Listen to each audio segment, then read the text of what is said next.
নমস্কার বন্ধুরা, আজ আমরা জানব অশ্বগন্ধা সম্পর্কে। অশ্বগন্ধা কী কাজ করে।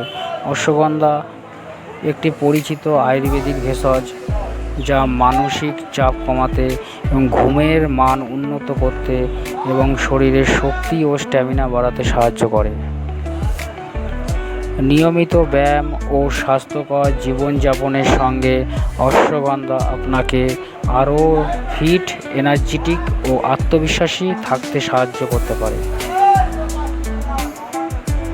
প্রাকৃতিক উপায়ে স্ট্রেস ও শক্তি বাড়াতে অশ্বগন্ধা সাহায্য করে। পুরুষদের জন্য শক্তি ও স্ট্যামিনা, আত্মবিশ্বাস বাড়াতে সাহায্য করে। অশ্বগন্ধা রোজ একটি করে রাতে খাবার পরে খেতে হয়, 500 mg থেকে 1000 mg পর্যন্ত ডেইলি। এইরকম স্বাস্থ্য ও ওষুধ সাপ্লিমেন্ট সম্পর্কিত তথ্য পেতে বাংলা হেলথ গাইড চ্যানেলটি সাবস্ক্রাইব করুন। ধন্যবাদ।